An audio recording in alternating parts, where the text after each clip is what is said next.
ሰላም ጤና ይስጥልን የተወደዳችሁ አድማጭ ተመልካቾቻችን እንደምን አላችሁ ፋና ፖድካስት ወቅታዊ ዝግጅታችን ተጀምሯል በዛሬው ወቅታዊ ጉዳያችን ሁለት ጉዳዮችን ነው የምናነሳው የመጀመሪያው የኮፕ 30 ስብሰባ መጠናቀቅን ተከትሎ ኢትዮጵያም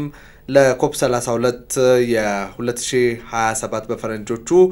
የኮፕ 32 እንድታዘጋጅ ተመርጣለች ይህን ጉዳይ እናነሳለን በቀዳሚነት ምን አንድምታ አለው ኢትዮጵያ ደግሞ ከዚህ ምን ታገኛለች ሚለውን በሰፊው እናነሳለን ሁለተኛው ጉዳያችን የኢጋድ ስብሰባ ጉዳይ ነው የምናነሳው ኢጋድ ከህዳር 10 እስከ 12 በፈረንጆቹ እዚህ አዲስ አበባ ስብሰባውን አድርጓል ምን ጉዳዮች ተነስተውበታል ደግሞ ምን አንድምታ ሳለው ሚለውን እሱንም እናነሳለን እዚህ ስቱዲዮ ታደሰ ማሞ እንዲሁም ደግሞ ቴዎድሮስ አህለ እኔም ሄኖክ በቀለ አብራችኋለሁ አብረን ቆይታ እናደርጋለን እንኳን ደህና መጣችሁ ያው እንኳን ደህና መጣችሁ እንባባል እዚህ ለአድማጭ ተመልካቾቻችን ነው ያው ዛሬ የምናነሳው የመጀመሪያው ጉዳይ የኮፕ 30 እንግዲህ ተጠናቋል በብራዚል ተደርጎ ተጠናቋል ሌሎች እየተደረጉ ያሉ አንዳንድ ስብሰባዎች አሉ ጎን ለጎን ሳይድ ስብሰባዎች የሚባሉ ከዛው ያሉት ግን በመሰረታዊነት ያሉ ስብሰባው ተጠናቋልና እንደው ምን ይመስላል አጠቃላይ ይዘቱ ምን ይመስላል ከሚለው እንጀምር እንዴት ነበር እንዴት አያችሁት በዋናነት እንግዲህ የኮፕ የሚባለው ኮፕ 30 ኮፕ 28 29 ባል ኮፕ የኮንፈረንስ ኦፍ ፓርቲስ ነው የፓርቲዎች ኮንፈረንስ ነው ማለት ይሄን የተባበሩ መንግስታት ድርጅት የፍሬምወርክ ኦፍ ኮንቬንሽን ፎር ክላይሜት ቼንጅ ነው የሚባለውና ይሄንን የሚያስፈጽሙ የዩኤን የአስፈጻሚ አካል ነው ስለዚህ ይሄንን የፈረሙ ሀገራት ተሰብስበው ስለ አየር ንብረት ለውጥ እና ተያያዥ ጉዳዮችን የሚወያዩበት የሚነጋገሩበት ጉዳይ ነውና እንዲሁ ታሪኩን ብንጀምረው ትንሽ ወደ ኋላ ሄድ ብለን 1995 ነው የመጀመሪያው ኮፕ የተደረገው በጀርመን እንግዲህ ብሎ እዚህ ደርሷል 30 ደርሷል ማለት ነው አጠቃላይ ይዘቱ አየር ንብረት ነው እንግዲህ አየር ንብረት እንደሚታወቀው ድንበር ዘለል ነው በድንበር አይወሰንም በአህጉር አይወሰንም በየቦታው የአየር ንብረት ለውጥ ጉዳቱ ያያየለ መጥቶ በተለይም ደግሞ አዳጊ ሀገሮችን በከፍተኛ ሁኔታ ይጎዳል የመቋቋም አቅም ስለሌላቸው ለዚህ አስተዋጽኦ የሚያደርጉት ደግሞ በጣም በኢኮኖሚ ያደጉ ሀገራት ናቸው ለአየር ንብረት ለውጥ አስተዋጽኦ የሚያደርጉት እና የሚሰበሰቡትና የሚወያዩት ወይም ደግሞ የሚደረገው ክርክር ድርድር በአጠቃላይ አንዱ ለከፍተኛ የሆነ አስተዋጽኦ አለው ለአየር ንብረት ለውጥ ለሚያመጡ ጋዞች ልቀት አንዱ ደግሞ ምንም አስተዋጽኦ ወይም ደግሞ ትንሽ አስተዋጽኦ ኖሮት ለጉዳቱ በከፍተኛ ሁኔታ ተጎጂ ሆኖ ይገኛልና ይሄንን ነገር ለማካካስ የተጎዳውን ለመካስ ከዚህ በኋላ ሂደቱን ለመክታት ድርድር ያስፈልጋል መቋቋምበት አቅም መገንባት ያስፈልጋል በሚል ፋይናንስ እንደ ካሳም ለማስደረግ ወደፊት ደግሞ የአየር ንብረት ለውጥንም ለመታገል ስምምነት ኮሚትመንት የሚገባበት ስለሆነ ነው እንግዲህ ኮፕ በተለያየ አመትና በተለያየ ቦታ ተካሂዶ እንግዲህ ብራዚል የደረሰው በዚህ አመት በአጠቃላይ እንግዲህ የክላይሜት ጉዳይ አሳሳቢ በመሆኑ የሚያስቀውም ነገርና ደግሞ ገራሚ የሚያደርገው ነገር እዛው ተሰብስበው ብራዚል በለም ላይ ተሰብስበው ከፍተኛ ዝናብ ጥሎ ጎርፍ በጎርፍ ሆኗል ይሄም አንዱ ለስብሰባው ሁለቴ እንዲያስቡበት የሚያደርግ ይመስለኛል ብዙ ጉዳዮች ተነስተዋል እንደውም ዛሬ ትኩረት የምናደርግበት እንደውም በዋናነት ኢትዮጵያ የኮፕ 32 ወይም 2000 በፈረንጆቹ 2027 አዘጋጅ ሆና ነው የምትቀርበውና አፍሪካ በአየር ንብረት ለውጥ ጉባኤ ላይ አፍሪካ ግንባር ቀደሚና ካሁን በፊት የችግሩ ገፈት ቀማሽ አዳጊ ሀገሮች ናቸው ከሰሃራ በታች ያሉ የሚሆኑ በተለያዩ ክፍለ ዓለማት ያሉ በኢኮኖሚ ደከም ያሉ ሀገሮች ተጎጂዎች ናቸውና የሌሎችን ይሁንታ የሌሎችን ድጋፍ በአየር ንብረት ጋር በተያያዙ የሚመጡ ጉዳቶች ለማቋቋም የሌሎችን ድጋፍ የሚጠይቁ ካሳ የሚጠይቁ ነበሩ አሁን ግን በቀዳሚነት አየር ንብረት ለውጥን በመታገል ረገድ ግንባር ቀደም ሆነው እየተሳተፉ መሆናቸውን የሚያሳዩ በርካታ ጉዳዮች ታዩበት ነው ኮፕ 32 ኢትዮጵያን ጨምሮ ያው የግሪን ሌጋሲን እንደገና ደግሞ መንግስት በሁለተኛ አፍሪካ የአየር ንብረት ጉባኤ እዚህ አዲስ አበባ ተካሂዶ በርካታ አፍሪካ መር የሆኑ ኢኒሺዬቲቮች የተዋወቁበት ነውና እነኚህን ጉዳዮች ኢትዮጵያ በጉባኤው ላይ አቅርባ ተሞክሯን አካፍላለች በዛውም ተመራጭ ሀገር ሆናለች እንመጣበታለን ሰፋ ያለውን ጉዳይ በደንብ እንመጣበታለን እንደው ታዴ አጠቃላይ የስብሰባውን እንዴት አየኸው እንዴት አገኘኸው ያው ሪፖርቶችም ሲወጡ ስለነበር ኦኬ ጥሩ እንግዲህ ቅድም ቴዲ እንዳለው የዚህ የኮፕ ጉዳይ ከየትኛውም አሁን ዓለማችን ካለችበት ነባራዊ ሁኔታ በጣም ሴንሲቲቭ ነው በጣም እያንዳንዱን ሀገር እያንዳንዱን ሰው እያንዳንዱን ቦታ የሚነካ ነው ዝም ብሎ እንደሌላ ጉዳይ ነካ አርገህ የምትተው ጉዳይ አይደለም ምክንያቱም ሲያጠፋ አብሮ ነው የሚያጠፋው የከባቢ አየር ጉዳይ የዚህ የአየር ንብረት ለውጥ ጉዳይ ቀደም ቴዲ እንዳለው በዚህ በኮፕ እንግዲህ 30 አመቱን አስቆጥሯል የተለያዩ ፖሊሲ አውጪዎች አገራት አህጉራት አንድ ላይ ተሰባስበው ምን እናድርግ የአየር ንብረታችን እየተበላሸ ነው ኢኮሲስተሙ እየተናጋ ነው ባዮዳይቨርሲቲው እየተበላሸ ነው ምንድነው ማድረግ ያለብን በሚል እየመከሩ ለመተግበር አመቺ የሆኑ ጉዳዮችንም ውሳኔ የሚያሳልፉበት ነው አንዳንድ አጨቃጫቂ ጉዳዮች ቢኖሩም እስከዛሬ እንግዲህ 30 አመት ሞልቶት ብዙ ነገር አልፏል ከዚህ አንፃር ስናየው አሁን ብራዚል ላይ የተካሄደው ስብሰባ ለኢትዮጵያ አንድ አዲስ ብስራት ይዞ መጥቷል ብስራት ያኔው በግሌ ሳስበው ብስራት የሚመስል ነገር ወይም ዜና የሚመስል ነገር ቢኖርም ኢትዮጵያ መምጣቱ ግን አሁን እንደ ጋዜጠኛም እንደ አንድ ዜጋ ብዙ ማይገርመኝ ምክንያቱም ቤቱ ነው የመጣው በያስባለው ኢትዮጵያ ከዚህ ከከባቢ አየር ጉዳይ ጋር ከአየር ንብረት ለውጥ ጋር በተያያዘ ብዙ ስራዎችን እየሰራች ነው እየደከመች ነው አመት በአመት ብዙ ችግኞች ተክላለች የተፈጥሮ ሀብቶቿ በጣም ጥብቅ ደኖቿ የዱር እንስሳቶቿ ኢኮሲስተሙ ጥሩ ነው ያው የሰው ልጅ ጣልቃ እየገባ እስከሚረብሸው ድረስ በመላው ዓለም ላይ ያለው ኢኮሲስተም የባዮዳይቨርሲቲውም ስናየው ሲፈጠር ጥሩ ሆኖ ነው የተፈጠረው ያው ሰው ጣልቃ ሲገባ ይበላሻል ይሄንን ማበላሸት ይሄንን መናጋት እንዴት እንከላከሉ ምክንያቱም ለህልውናችን ለኑሯችን አስፈላጊ ነው በሚል ነው ሀገራት የሚወያዩት ስለዚህ ኢትዮጵያ ደግሞ ይሄንን በማድረግ ሰው ዓለም አላወቀላትም ቀድሞ ተረዳም አልተረዳም መድከም ከጀመረች ቆይታለች በጣም ቆይታለችና አሁን ወደ ቤቱ ወደ ራሱ ቦታ ነው የመጣው ትክክለኛ ምርጫ ነው ብዬ ነው ማስበውና ከዚህ አንፃር እኔ አሁን ብራዚል ላይ የተሰማው ነገር በጣም ጥሩ ነው አስፈላጊም ስለሆነ ምርጫውን በጣም ፍትሃዊ ነው ብዬ አስባለሁ በዚህ እንደ መግቢያ ላይ ብዬ ነው ይሄንን ያው እናንተ ስላነሳችሁ እኔ መጀመሪያ ጠቅለል ያለውን አንስተን እንድናወራበት ነበር ያው የኢትዮጵያን ጉዳይ ስላነሳችሁት በደንብ እሱ ላይ እናወራበትና ያው ኢትዮጵያ ተመርጣለች ለኮፕ 32 የተመረጠችባቸው ምክንያቶች ተቀምጠዋል የተዘረዘሩ አሉ ያው ከሌላ የአፍሪካ ሀገር ጋር ነበር ለውድድር የተቀመጠችው ግን ኢትዮጵያ ከሰራችው ስራ አንፃር ኢትዮጵያ የተሻለ እድል በማግኘት ቀደም ታዴ እንዳልከው ወደ ቤቱ መጥቷል አሁን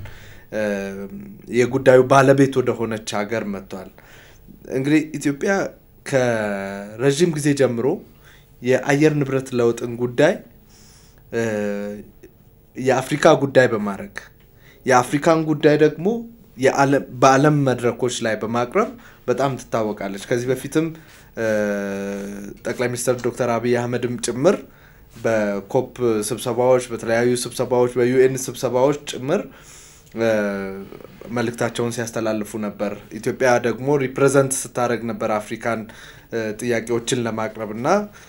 ተለቅ ያሉ ጥያቄዎች ጠንከር ያሉ ጥያቄዎች ከኢትዮጵያ በኩል ሲቀርቡ ነበርና ኢትዮጵያ አፍሪካን ሪፕሬዘንት ማድረጓ መወከሏ ቀደም እንደተባለው የሚያስገርም መሆን የለበትም አንደኛ በአፍሪካ ህብረት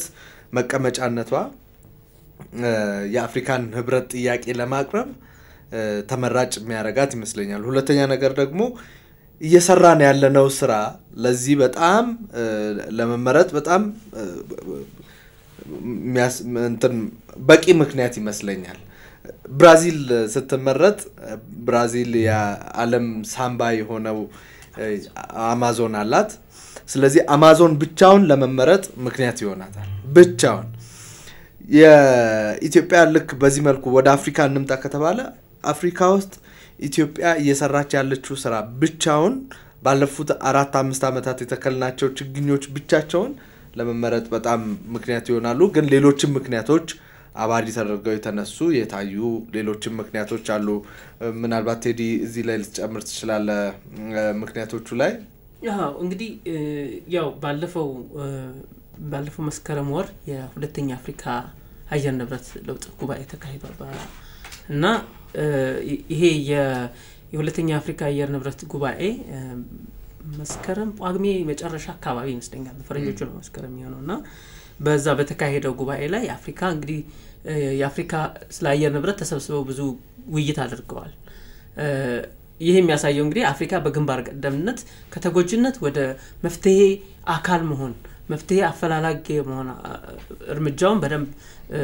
ተሳትፈንበታልና ቀደም እንዳልከው ኢትዮጵያ የአፍሪካን ጉዳዮች የዓለም አቀፍ መድረኮች ላይ በማስተጋባት በዓለም አቀፍ መድረክ ተወክላ የአፍሪካን ጥያቄ በማንሳት ረገድ ተገቢነት አለው የአፍሪካ ህብረት መመስረት አፍሪካን ድርጅት ከመመስረት ጀምሮ አፍሪካ ሀገሮች ከቅኝ ግዛት ነፃ እንዲወጡ ካደረገችው ተጋድሎና አስተዋጽኦ አንፃር ኢትዮጵያ ለዚህ የአየር ንብረት ለውጥ አፍሪካን ወክራ በመመረጧ ታዲያ እንዳልከው ብዙ አይገርመኝም ይሄ የሚጠበቅ ነው ምክንያቱም ካላት ሮል ካላት ሚና ካላት ታሪካዊ አስተዋጽኦ አንፃር ትልቅ ብዙም ያላስደነቀኝም እንዳልከው ከዛ በተጨማሪ ግን ይሄንን ለማስተናገድ ምን አቅም አለን በምን እንድንመረጥ ቻልን የሚለው የአፍሪካ አሁን አዲስ አበባን ላይ የተሰሩ ያሉ ስራዎች አሉ የኮንፈረንስ ቱሪዝምን ለምሳሌ ባለፈው አመት ወደ 150 ዓለም አቀፍ ኮንፈረንሶች አካሂደናል እዚህ አዲስ አበባ ላይ እንግዲህ አዲስ አበባ በዚህ በሆስፒታሊቲና ኮንቬንሽን በማዘጋጀት ረገድ ከፍተኛ ምርት አሳይታለች ከፍተኛ የሆስፒታሊቲና ኢንፍራስትራክቸሩን ጭምር በማድረግ እንግዲህ ከ26000 በላይ ሰዎች ናቸው ለሁለተኛ አፍሪካ አየር ንብረት ጉባኤ ላይ የተሳተፉት ይሄንን ያክል ሰው ከአፍሪካ ህብረት ቀጥሎ ብዙ ሰው የተሳተፈበት ስብሰባ ሊባል ይችላል እና ኢትዮጵያ ለንዳ አካፕታለች ይሄንን ዓለም አቀፍ ጉባኤ ለማካሄድ የአዲስ ዓለም አቀፍ ኮንቬንሽንም ራሱ አንድ ትልቅ የስብሰባ ማዕከል ነው እንደ አድዋ 00 ወይም ደግሞ አድዋ መታሰቢያ አዳራሹም እንደዚሁ ከፍተኛ የሆኑ በርካታ ይሄንን ኮንፈረንስ ለማካሄድ የሚያስችሉ አቅሞች ገንብተናል ከዛም በላይ ለቱሪስት መዳረሻነት የሚሆኑ አዲስ አበባ የቱሪዝም ማዕከል ሆናለች ከኮንቬንሽን ማዕከልነቱ በተጨማሪ በርግጥ ያው ስብሰባም አንድ የቱሪዝም ማዕከል ነው ማይስ የሚባለው ሚቲንግ ኢንሴንቲቭ ኤንድ ኮንፈረንስ ማዕከል የሚባለው ማለት ነውና እነኚህ ጉዳዮች ሲጠቃለሉ ኢትዮጵያ ይሄን ለማዘጋጀት በርካታ ቀድመ ስራዎች በመስራቷ ተገቢነት ያለው ለማዘጋጀት የሚያስችል አቅምና ልምድ አካብታለች ስለዚህ ይሄ በጣም ትልቅ አስተዋጽኦ አድርጎላታል ለመመረጧ እንጨምርበት ሰፋ አድርገን ይሄኛው ዋናው ጉዳይ ስለሆነ ምንድነው ለኢትዮጵያ ለእንደዚህ አይነት ነገር አዲስ አይደለችም ይሄ ኢንተርናሽናል ወይ ዓለም አቀፍ ስብሰባዎችን ኮንፈረንሶችን በማዘጋጀት ልምድ ያላት ናት ምክንያቱም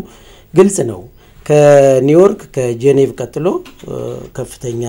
ቋሚ መቀመጫዎች ያሉባት ሀገር ናት ኢንተርናሽናል ስብሰባዎች በተደጋጋሚ የሚካሄድባት ሀገር ናት ይሄ አንዱ ነው ለመመረጡም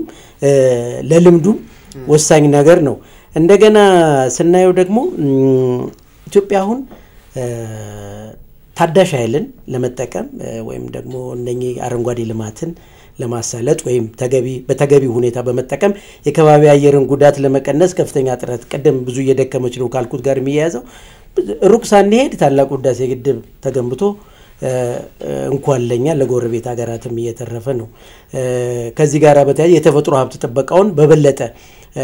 ከዚህ ከግድብ ጋር ተያይዞ አብሮ የሚሰሩ የተፈጥሮ ሀብት ጥበቃ ስራዎች አሉ ይሄ እንደ ዓለም እንደ አገር እንደ አፍሪካ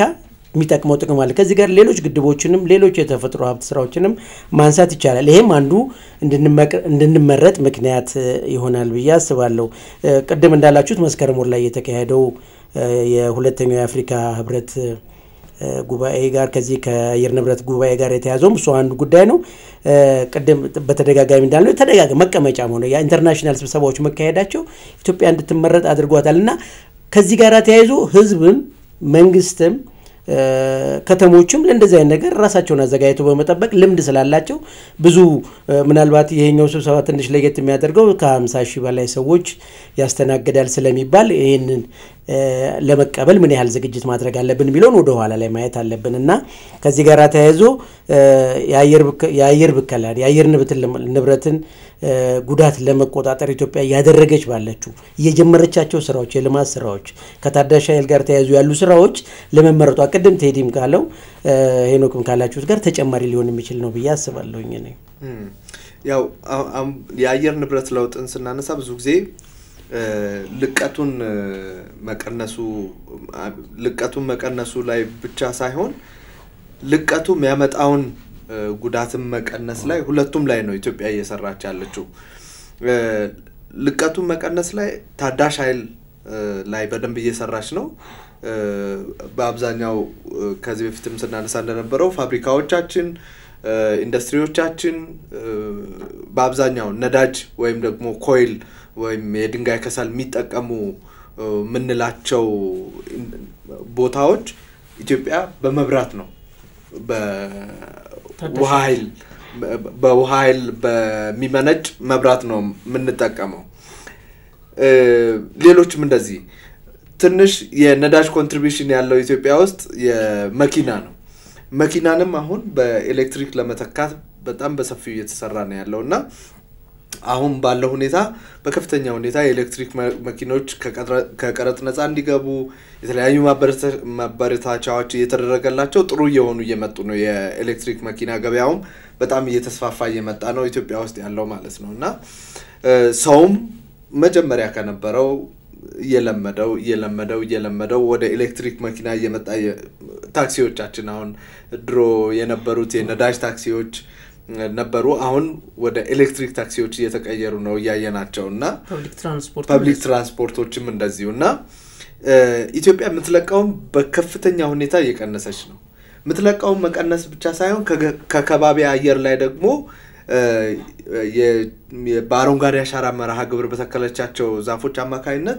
ከአየር ላይ የምትሰበስበው ደግሞ እንደዚሁ በጣም በከፍተኛ ሁኔታ እየጨመረ ነው ከአየር ላይ የምትሰበስበው ባሮንጋሪ አሻራ መርሃ ግብር ከሰራናቸው በተጨማሪ መልሶ በማልማት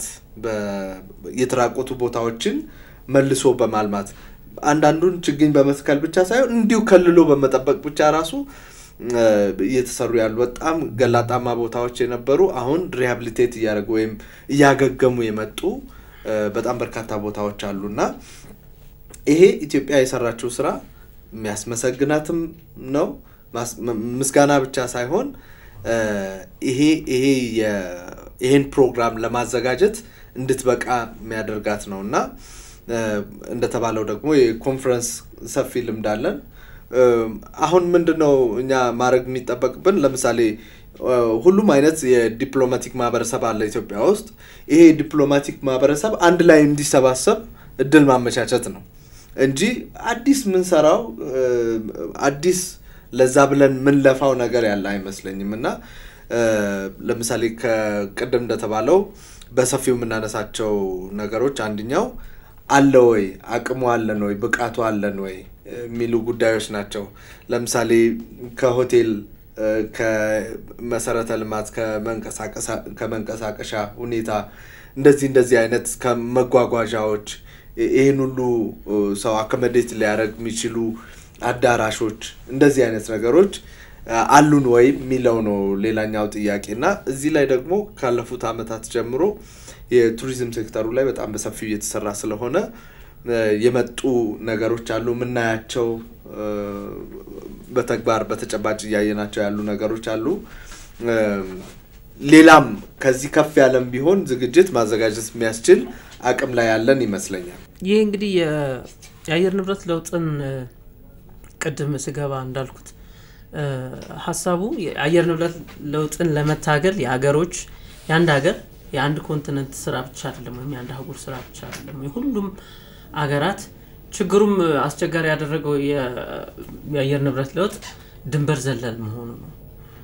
ከአውሮፓ አህጉር ላይ ወይም ደግሞ አሜሪካን ሀገር የተፈጠሩ ነገሮች የተፈጠሩ የአየር ንብረት ችግሮች ዞሮ ገፈት ቀማሽ የሆነ ነው። አፍሪካም ሆነ ሌላው ዓለም ማንኛውም ሰው የትኛውም ሀገር የትኛውም አህጉር ከአየር ንብረት ለውጥ ጉዳት ሊተርፍ አይችልም። እሱን የመቀነስ ስራውም በዚሁ አይነት መንገድ ነው መታየት ያለበት። ሁሉም የተወሰነ አህጉር እየሰራ የተወሰነ አህጉር ቸልተኝነት የሚያሳይ ከሆነ ኮሚትመንት ከሌለው ቁርጠኝነት ካላሳየ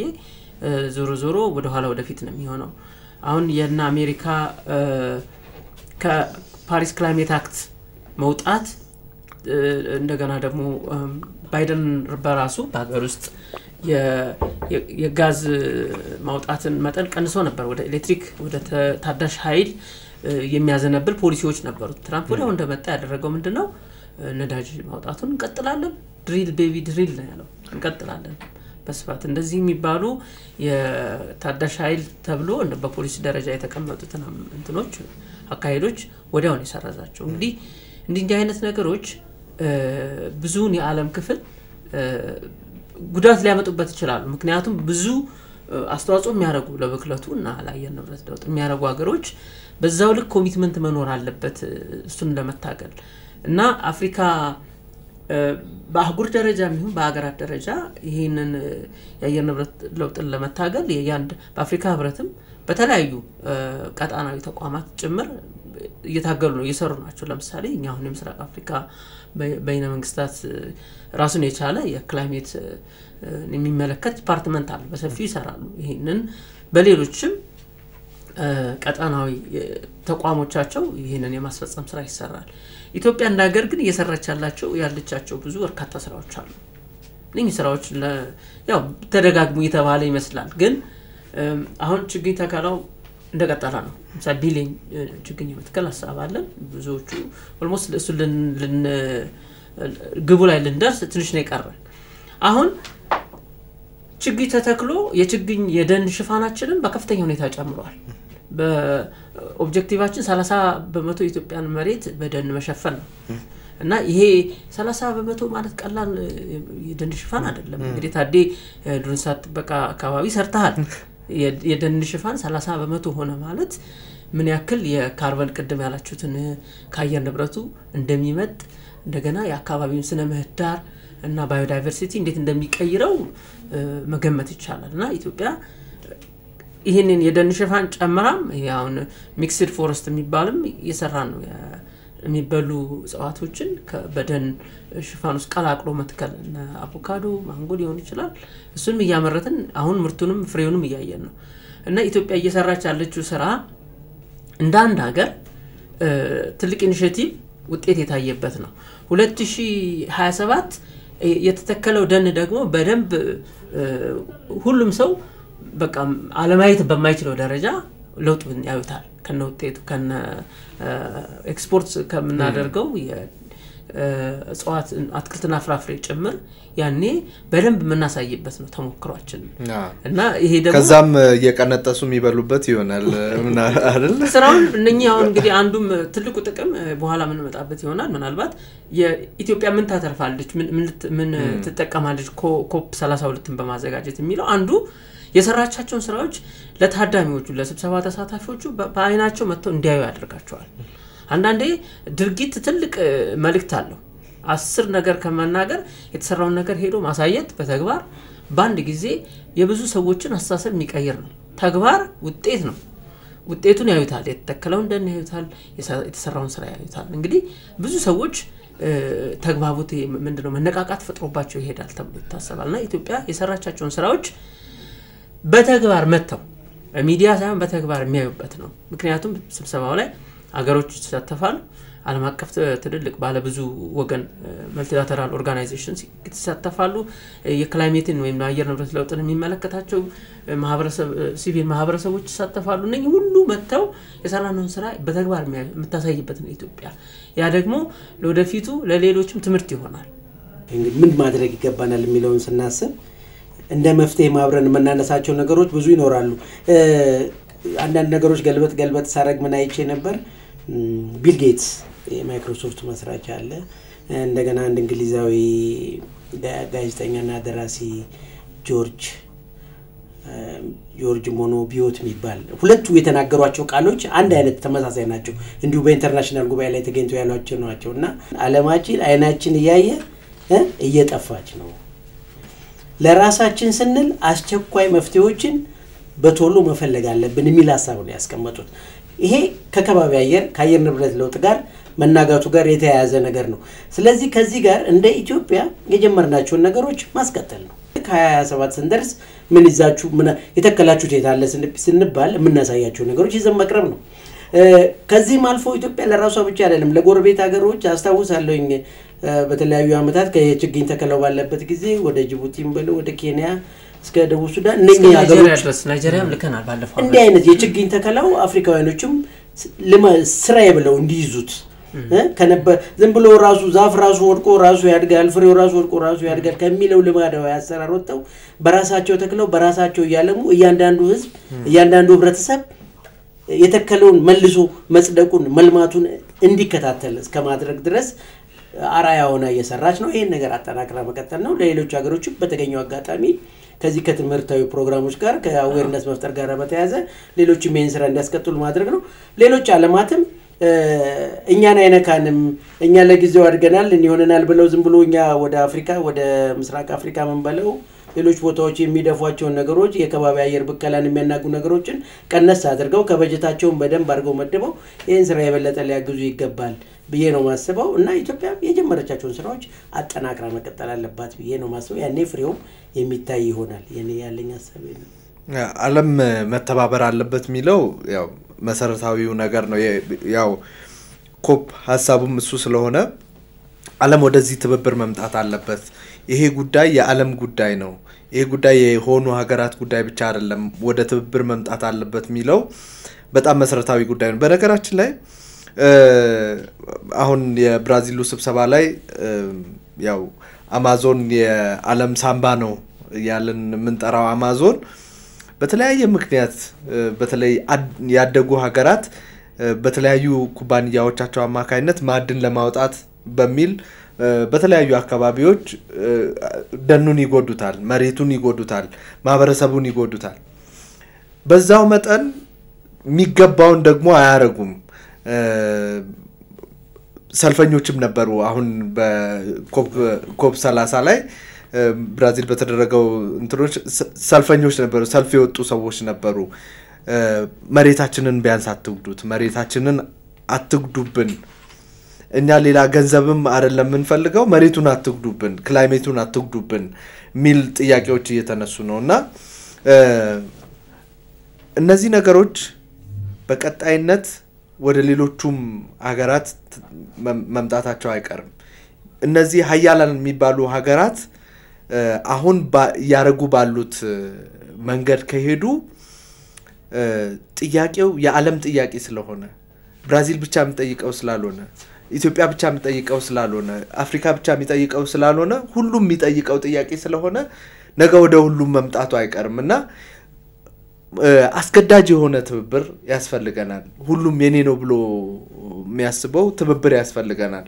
አውሮፓ አሜሪካ በተናጠል የሚሰራ ሳይሆን ሁሉም የኔ ነው ብሎ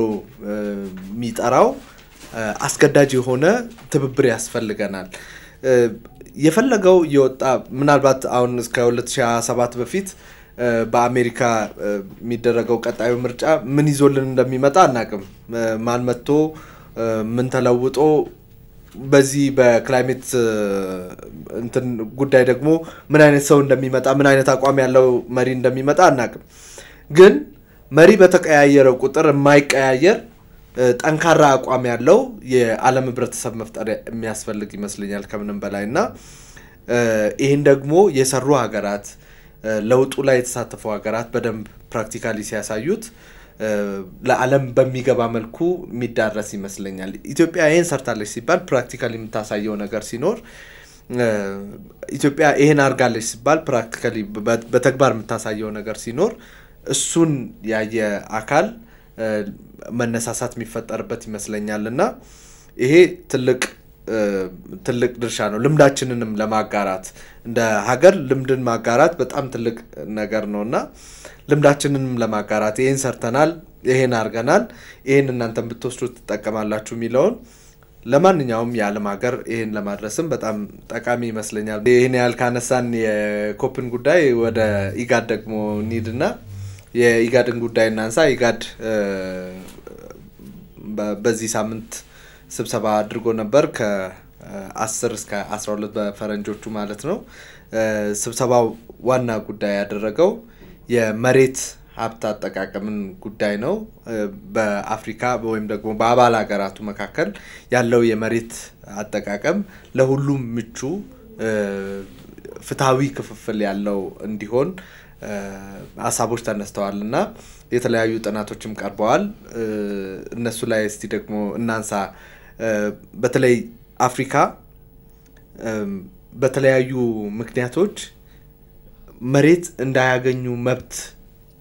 የተከለከሉ አካላት ያሉበት ነው ለምሳሌ ሴቶች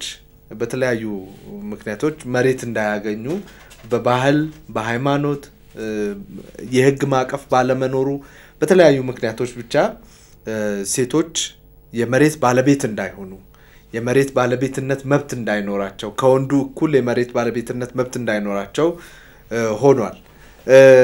ወጣቶች እንደዚሁ በእኩል ተጠቃሚነት ድርሻ እንዳይኖራቸው ሆኗል እና ፍትሃዊ ክፍፍል የመሬት ፍትሃዊ የሀብት ክፍፍል እኩል መሆን አይቻልም ግን ፍትሃዊነት እንዲሰፍን ይሄ የኢጋድ ስብሰባ የተለያዩ ምክር ሐሳቦችን ያቀረበ ይገኛል ይሄ እንግዲህ የመጣው ከኢጋድ ብቻ ሳይሆን የአፍሪካ ህብረትም ዋና አጀንዳዎች ከሆኑት ነገሮች አንዱ ይሄኛው ስለሆነ የመሬት ፍትሃዊ ክፍፍል ወይም ደግሞ ፍትሃዊ የመሬት ሀብት ክፍፍል ምን መምሰል አለበት ሚል ስብሰባ ነውና ምን ይመስላል አንዱምታው ለእናንተ እንዴት አገኛችሁት እንግዲህ ኢጋድ የተመሰረተው በመጀመሪያ ዋናው ዓላማ የነበረው አካባቢ ወይም ደግሞ ቀጣናው በድርቅ በብዛት የሚጠቃ አካባቢ በመሆኑ ይሄንን ለመቋቋም የሚያስችል መላዎችን እንዲዘይድ ነው እና አሁን በብዙ ዘርፍ ነው የተሰማራው ኢጋድ የጸጥታ ጉዳይ ይመለከተዋል ልማት መሬት እንግዲህ አሁን ዛሬ ምን ለመነጋገር ያነሳ ነው የመሬት ባለቤትነት ጉዳይ ላንድ የአፍሪካ ህብረት አንዱ አጀንዳው ነው የላንድ ፖሊሲ አፍሪካ ላንድ ፖሊሲ ያላትና አፍሪካ ህብረት የዛ አካል ነው ቀጣናዊ ስለሆነ ተቋሙ የአፍሪካ ህብረትን የሚያስፈጽማል ማለት ነውና ስብሰባው ላይ አሁን የአፍሪካ ህብረት ኮሚሽን አለበት የአፍሪካ ልማት ባንክ አለበት የተባበሩት መንግስታት ድርጅት ኮሚሽን ፎር አፍሪካ ኢሲ ያለበት እና ብዙ አካላቶች አሉበት ከሀገሮቹ በተጨማሪና የመሬት አስተዳደር ፖሊሲ ላይ ትኩረት ያደረገ ነው በዋናነት ቀደም አስተዋል ሄኒ የመሬት በተለይም ለሴቶችና ለወጣቶች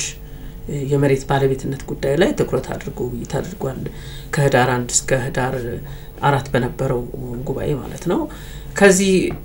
መጀመሪያ ግን የቀጣናው ህዝብ ቁጥርን ማየት ያስፈልጋናል ምክንያቱም የፍትሃዊ መሬት ባለቤትነትን ለማየት ቀጣናው 8 ሀገሮች አሉት እንግዲህ ኢጋድ አባል ሀገሮች አሉት ከዚህ ውስጥ እነኛ ሀገሮች በአጠቃላይ ወደ 285 አካባቢ ሚሊዮን ህዝብ ቁጥር ያለበት ነው ይሄ ቀጣና በ2022 በፈረንጆቹ በተደረገ ቁጥራ ይህ የሚያሳየው እንግዲህ 285 አካባቢ ሚሊዮን ህዝብ ካለ ከዚህ ውስጥ ግማሹ ሴቶች ናቸው እና ግማሹ ሴት ከሆነ የሴቶች የመሬት ባለቤትነት ጥያቄ በጣም ወሳኝ ኢሹ ነው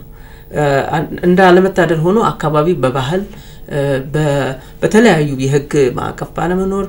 ሴቶች ከመሬት ባለቤትነት የራቁ ናቸው አካባቢ ፓትሪያርካል ሶሳይቲ ነው ወይም ደግሞ ወንዴ ወይም ደግሞ አባታዊ ስርዓት የተገነባ ነው አፍሪካ በብዛት እንደዚህ ነው የዓለም ስርዓት በትልቁ ስዕል ብናየው ወንዶች በላይነት አለበት የሚባል ወይም ደግሞ የአባታዊ ስርዓት ነው የዓለም ስርዓት በዋናነት አሁን ነው የተቀየረ ሴቶች በብዛት ወደ ውሳኔ ሰጭነት ወደ አመራርነት እንዲመጡ እየተደረገ እየተሰራ እየተለወጠ ቢሆንም አሁንም ገና ነገሩ ሙሉ ለሙሉ አላለቀም እና ይሄ አካባቢ እንደሚታወቀው ለአየር ንብረት ለውጥ ተጋላጭ ነው በጣም በረሃማ አካባቢ ነው ሶማሌን ብታዩ ሶማሊያ ጅቡቲን ብታይ ኢትዮጵያ ምስራቁ ክፍል እንደዚህ በብዛት ዝቅተኛ መሬት ነው በረሃ የሚበዛበት መሬት ነው ከዛ በተጨማሪ ደግሞ የአካባቢው አርብቶ አደር በመሆኑ የአርብቶ አደር አካባቢ የራሱ የሆነ የተለየ ባህሪ ያለው ለማህበረሰቡ የሚጠቀምበትና የሚኖርበት አንዱም ትኩረቱ በአርብቶ አደር ነው ከፊል አርብቶ አደር አካባቢው ያሉ ሴቶች የመሬት ባለቤትነታቸውን መሬት መብት እንዲኖራቸው የሚያስችል ነው ይሄን ህብረተሰብ ክፍል ከ140 በላይ ሚሊዮን የሚሆን ሴቶች ያሉበት ክልል ወይም ደግሞ ቀጣና የመሬት መብት እንዲኖራቸው ማድረግ በርካታ ጠቀሜታዎች እንዳሉት ነው የተነሳው በጉባኤው ላይ ለምሳሌ ያክል መሬት ሲኖራቸው ሴቶች የመሬት ባለቤት ሲሆኑ አካባቢያቸውን የማልማት ያፈርና ጥበቃ የመስራት ስራዎች የመስራት የአካባቢ አሁን ቅድም የአየር ንብረት ለውጥን በመታገል ረገድ ሴቶች ቁልፍ ተሳታፊ ይሆናሉ ምክንያቱም የባለቤትነት መሬት ባለቤትነት ሲረጋገጥ የማልማት ያፈርና ጥበቃ ስራ የመስራት ተሳትፏቸው ከፍ ይላል ወጣቶችም እንደዚህ ነው በርካታው የአፍሪካ ህዝብ የታዳጊ ሀገር ህዝብ ወጣቱ ይበዛል ከሽማግሌውና ከህፃናቱ በቁጥር ይሄንን አምራች የሆነ አካል ተጠቃሚ ማድረግ ፍትሃዊ ተጠቃሚ ማድረግ የመሬት ባለቤት ማድረግ በብዙ መልኩ አፍሪካ እየተሰራችበት ያለውን የአየር ንብረት ለውጥን የመክታት እንዲሁም ደግሞ የመልማት በመግብ እህል ራስን የመቻል እና በርካታ የልማት ስራዎች እንዲኖሩ እነኚህ ሁለት የህብረተሰብ ክፍሎች የመሬት ባለቤትነት መብታቸው ሊረጋገጥ ይገባል የሚል ይዘት አለው የነበረው ዲስከሽን ያው የኢጋድ ስብሰባውን በዋናነት ያረገ ያለበት ሴሽን እንዳለ ሆኖ ጎን ለጎንም የተለያዩ ስብሰባዎችን ሲያረግ ነበር በተለይ ደግሞ ከወጣቶች የመሬት ሀብት ተጠቃሚነት ጋር በተያያዘ ሰፊ ስብሰባዎችም ጥናቶችም ሲቀርቡ ነበርና እንደው ታዴ የኢጋድን ስብሰባ በተለይ ደግሞ ከመሬት ሀብት አጠቃቀም ጋር የተያያዘውን ጉዳይ እንዴት ታያዋለህ ጥሩ እንግዲህ ኢጋድ ወይም የምስራቅ አፍሪካ በየነ መንግስታት የምንለው ቀጣናዊ ድርጅት እንግዲህ 40 አመት ሊሞላው ነው የሚቀጥለው አመት 40 አመት ይሞላዋልና በ1986 የተቋቋመ ነው ከእድሜው አንፃር ብዙ ተልእኮችን ይዞ ብዙ ጎሎችን ብዙ ግቦችን የተነሳ እንደመሆኑ ዛሬ ላይ የዚህ የመሬትን ጉዳይ በፍትሃዊነት ለመጠቀም በተለይ ደግሞ ሴቶችና ወጣቶችን ማዕከል አድርጎ ጉዳዩን ምርታማነትን ለመጨመር ዋና ይዟቸው ከተነሳቸው ጉዳዮች የዚህ የድርቅ የበረሃነትን ጉዳይ የኢኮኖሚ ችግርን ለመቋቋም መሞከሩ ትልቅ ነገር ነው ምናልባት ዘግይቶ ሊሆን ይችላል እንጂ አስፈላጊ ነው ጊዜው እና ቀደም ካነሳነው ከዚህ ከተፈጥሮ ሀብት ጥበቃ ጋር ከአየር ንብረት ጥበቃ ጋር የሚያያዝ ነው ቀላል ነገር ይመስላል ግን በየአካባቢያችን በየጓሯችን እናቶች የሚሰሯቸው ነገሮች ወጣቶች የሚሰሯቸው ነገሮች ከዚህ ጋር ተያይዞ ሰፋ ያለ የሥራ ቦታ መሬት ቢያገኙ በፍትሃዊ ክፍፍል የመሬት ባለቤት ቢሆኑ ምን ሊያደርጉ እንደሚችሉ መገመት ይቻላል በየአካባቢያችን ከአዲስ አበባ ሙጣ ብለን በየቦታው ምናያቸው ነገሮች መሬትን ማልማት ማለት ዝም ብሎ እርሻ አርሶ እህል አምርቶ መግባት ብቻ አይደለም የተለያዩ እጽዋቶችን ማልማት የጓሮ አትክልቶችን ማልማት ለተፈጥሮ ሀብት ጥበቃ የሚሆኑ ነገሮችን መንከባከብ ለዚህ ደግሞ በጣም ጊዜውም ፍላጎቱም ያላቸው ሴቶችና ወጣቶች በዚህ ላይ እንዲሰማሩ ማድረግ ኢጋድ ይሄን ነገር ማሰቡን የሚጠበቅ ነው የሚፈለግ ወቅታዊ ነው በያስባሉ ቀደም ካነሳነው ከተፈጥሮ ሀብት ጥበቃ ጋር ተያይዞ እነኚህ ነገሮች መሰራታቸው ጥሩ ነው ላለው ከዚህ ጎን ለጎን እነኚህ ነገሮች ብቻ በፍትሃዊ መንገድ በመስጠት ደግሞ ልማትን ማረጋገጥ ወይንም የኢኮኖሚውን ተጠቃሚነት ማረጋገጥ ብቻውን በቂ አይሆንም ያው ኢጋድ ከተነሳባቸው ጉዳዮች ደግሞ አንዱ የሰላምን ጉዳይ ማረጋገጥ ነው የአካባቢ ደህንነትን ማረጋገጥ ነው የአካባቢው ቀደም እንዳወራነው በድርቅና በበረሃ የተጎዳ መሆን ብቻ ሳይሆን ለምም ነው ከተሰራበት የውሃ ምንጭ ያለበት ነው ኢትዮጵያ ማንሳት ይቻላል ኬንያ ማየት ይቻላል እዚሁ ቅርባችን ያሉ ሀገሮችን እንኳን ብናይ በጣም ለም ነው ቦታው ይሄንንም በአግባቡ ለመጠቀም የሰላምና የደህንነት ጉዳይ እንዲረጋገጥ ተግቶ መስራት አለበት ይሄ ይዞት ከተነሳቸው ጎሎች አንዱ ነው። ስለዚህ እንደ ዋና ጉዳይ በመሬቱ ጉዳይ ተነሳን እንጂ ሌሎችንም ነጥቦች ኢጋድ አመት እስከ አመት በየጊዜው ወጥሮ መስራት የሚገባው ጉዳዮች ብዙ አሉና የመሬቱ ጉዳይ በተለይ በዚህ ወቅት መነሳቱ ከአየር ንብረት ለውጥ ጋር ስምም መሆኑ በጣም ተገቢ ነው ባይነኝ። እዚህ ላይ ግን አንድ ነገር ልጨምርልህና አሁን ታዴ ካነሳው ጋራ ምስራቅ አፍሪካ በጣም ከሚያስቸግሩት ነገሮች አንዱ የህዝብ ፍልሰት ነው። ስደተኛ በብዛት የሚመነጨው ከምስራቅ አፍሪካ ነው። በረሃማ ከሆነ ለማልማት ባለቤትነትም እኮ አለመኖር የመሬት ባለቤትነት ሰው አማራጭ ፍለጋ ይሰደዳል። ሌላው ቴሮሪዝም ነው። አሁን አልሻባብ እንቅስቃሴ ያለ ሶማሊያ አካባቢ እንዲህ አይነት ነገሮች የሚፈጠሩት ከተጠቃሚነት አለመኖር ከባለቤትነት መሬት ባለቤት አለመሆናቸው ነው። ሰዎች የራሳቸው የሆነ የመሬት ሲኖራቸው የማልማት የማደግ የመለወጥ ስራ ይሰራሉ። ወጣቶችም የሚሰደዱት አማራጭ በማጣት ሊሆን ይችላል፣ በረሃማነት ሲስፋፋ ሊሆን ይችላል። እና ኢጋድ የሚሰራቸው ስራዎች አንደኛው ትልቁ ቁልፍ ችግር የሚባለው አሁን እንዳልነው የስደተኞች ጉዳይ፣ የሰላምና ደህንነት ጉዳይ፣ የሽብርተኝነት፣ ስራ አጥነት፣ የአካባቢ በረሃነት መስፋፋት የመሳሰሉትን በሙሉ ለመግታት ይሄ የመሬት ፖሊሲ ልባት መሰጠቱ በተለይ ለሴቶች ልባት መሰጠቱ ብዙ ነገሮችን የሚቀርፍ ይመስለኛል። ምክንያቱም መሬትን ባለቤት ሆኖ ማልማት ከቻሉ ስራ ይፈጠራል፣ ማደግ መለወጥ ይኖራል። ያፈርና በቀደም ታዴ እንዳልከው ስራ ይሰራል። ሰው መሬቱን እኮ ይጠብቃል። ማህበረሰቡ የሆነ ነገር የራሱ የሚለው ነገር ካለው በተለይ ሴቶች ደግሞ የህብረተሰቡ ከግማሽ በላይ የሆነ ቁጥር የሚሸፍኑ ሴቶች የዚህ የመሬት ባለቤት መሆን በርካታ ዘርፈ ብዙ ነገሮች ችግሮችን የመፍታት አቅም አለው እና ይሄ ውሳኔ ርዕሰ ጉዳዩ በጣም ወሳኝ ነው ብዬ ገምታለሁ። ያው ይሄ ዝም ብሎ ኢጋድ በራሱም ተነስቶ ብቻ ያነሳው አይደለም። ቅድም ስንለውም እንደነበረው የአፍሪካ ህብረት 2009 ላይ በአውሮፓዊ 2009 ላይ ሊቢያ ላይ የተደረሰ ስምምነት አለ። የመሬት አጠቃቀምና ወይም የመሬት ጉዳዮችና የመሬት ሀብት አጠቃቀም ስምምነት አለና እዛ ስምምነት ላይ ሁለት መሰረታዊ ነገሮች ምንድነው ዋና ጉዳያችሁ ይሄን የመሬት አጠቃቀም ጉዳይ ለማንሳት ምንድነው ተብሎ ሲቀመጥ የተቀመጠው ሁለት መሰረታዊ ነገሮች ናቸው። አንደኛው የወጣቶችና መሬት የሚያስፈልጋቸው አካላት ለምሳሌ ብሎ የሚያነሳው ቅድም ቴዲም እንዳነሳው ተፈናቃዮች ለነሱ መሬትን በሀብትነት እንዲጠቀሙ ማድረግ ነው። ሁለተኛው ደግሞ ሴቶችን የመሬት ባለቤት እንዲሆኑ ማስቻል። እነዚህ ሁለት ፒላሮች ያሉት ነውና የነዚህ መሰረቱ የአፍሪካ 2060 አጀንዳ 2060 አካል ናቸው። እነዚህ ዌልቢንግ ወይም ደግሞ የተሻለ የአኗኗር እንዲመጣ የተሻለ የኑሮ ሁኔታ እንዲመጣ አፍሪካ ውስጥ ያሉ ዜጎች የተደላደለ የተመቻቸ ህይወት መኖር እንዲችሉ ቢያንስ በልተው ጠጥተው መጠለያ አግኝተው መኖር የሚችሉበት ሁኔታ የህይወት ጥራት ወይም የአኗኗር ጥራት እንዲያድግ እነዚህ ነገሮች ናቸው በዋናነት ድራይቭ ያደረጉት ጎል ውስጥ ያሉ ናቸው። እነዚህ እያንዳንዱ ተዘርዝረው ያሉ ናቸውና እነዚህ ነገሮች ወዴት ነው ከምንድን ነው የሚጀምሩት? ለምሳሌ ወጣቶችን ስናነሳ መሬት ካገኘ ሰርቶ የሚበላበት መሬት ካገኘ ስራጥ አይሆንም። ስራጥ ካልሆነ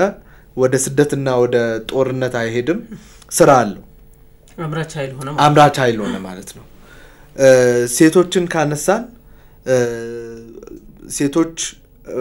ሰርተው የሚበሉበት ወጥተው የሚገቡበት መሬት ካላቸው ባለ ንብረት ከሆኑ ጥገኝነት የሚባል ነገር አይመጣም። ኢንቴግሪቲያቸውን ወይም ደግሞ ክብራቸውን ዝቅ የሚያደርግ ነገር ውስጥ መግባት አይጠበቅባቸውም። ስለዚህ ምንድነው ዲግኒቲያቸውን ጠብቀው የፈለጉትን ነገር የኢኮኖሚካል ተጠቃሚነት አለ የፈለጉትን ነገር ወስነው ይሄ ያዋጣኛል የሚሉትን ወስነው እንዲንቀሳቀሱ ያረጋቸዋል። ያው የኢኮኖሚ ፈርጣማነት ሲመጣ አብሮ የሚመጣው የውሳኔ ሰጭነት እያደገ ይመጣል። ለምሳሌ አንድ ሴት ወላጆቿ ከሆኑ